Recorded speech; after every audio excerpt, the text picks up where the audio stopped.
বিগত আওয়ামী লীগ সরকারের শাসনামলে রংপুরে চিনি কল কারখানা আধুনিকায়নের কথা বলে বন্ধ করে দেন তৎকালীন সরকার। পরবর্তীতে চালু করার কথা বললেও 5 বছরে আর চালু হয়নি।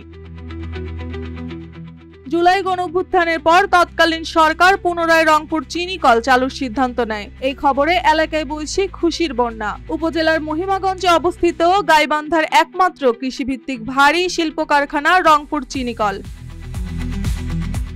গাইবান্ধার ঐতিহ্যবাহী রংপুর চিনি কল দীর্ঘ 5 বছর ধরে বন্ধ থাকার পর অবশেষে পুনরায় চালু হতে যাচ্ছে। ইতিমধ্যে আখ চাষের প্রস্তুতি শুরু হয়েছে স্থানীয় কৃষকদের মধ্যে। আর চিনি কলটির মাড়াই কার্যক্রম দ্রুত চালু করার প্রস্তুতি নিচ্ছে কর্তৃপক্ষ।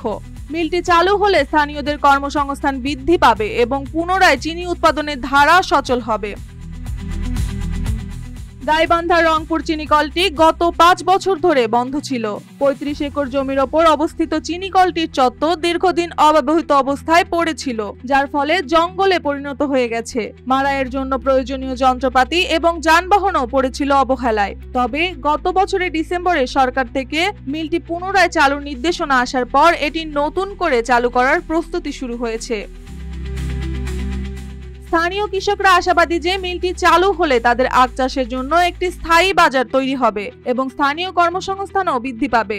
রংপুরের চিনি কলটি স্থানীয়দের জন্য এক গুরুত্বপূর্ণ উৎস হয়ে দাঁড়িয়েছিল গত কয়েক দশক ধরে। দীর্ঘদিন বন্ধ থাকায় মিলের যন্ত্রপাতি নষ্ট হতে শুরু করেছে, যা পুনরায় চালু করার জন্য বিশেষ তৎপরতা দরকার বলে জানান মিলের শ্রমিকরা। রংপুর চিনিকল শ্রমিক কর্মচারী ইউনিয়নের সাবেক সভাপতি আবু সুফিয়ান সুজা বলেন, চিনিকলটি বন্ধ করে দেওয়ায় এই জনপদে অন্ধকার নেমে এসেছে।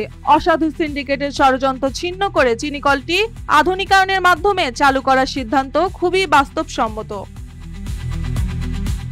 রংপুর চিনিকলের ব্যবস্থাপনা পরিচালক মাসুমা আক্তার জাহান জানান, মিলটি চালু করতে আমরা 3 মাসের আখ মাড়াইয়ের সক্ষমতা অর্জনের পরিকল্পনা নিয়েছি। আখ চাষ বাড়ানোর পাশাপাশি সার্বিক প্রস্তুতি নেওয়া হচ্ছে। 1957 থেকে 1958 সালের মৌসুম থেকে আখ মাড়াইয়ের মাধ্যমে চিনি উৎপাদন শুরু হয়েছিল রংপুরের চিনিকলে এবং সর্বশেষ 2020-21 মৌসুমে আখ মাড়াই শুরুর প্রস্তুতি নেওয়া হয়েছিল। তবে সে সময় কারখানাটি আবারও বন্ধ হয়ে যায়। এখন আবারও নতুন উদ্যমে মিলটি চালু হওয়ার পথেই রয়েছে। সকলের প্রত্যাশা রংপুরের চিনিকলটি পুনরায় চালু হওয়া শুধু গাইবান্ধা অঞ্চলের জন্য নয়, বরং দেশের চিনির বাজারের জন্য একটি বড় ভূমিকা রাখবে। মার্জিয়া মৌ, রূপালী বাংলাদেশ।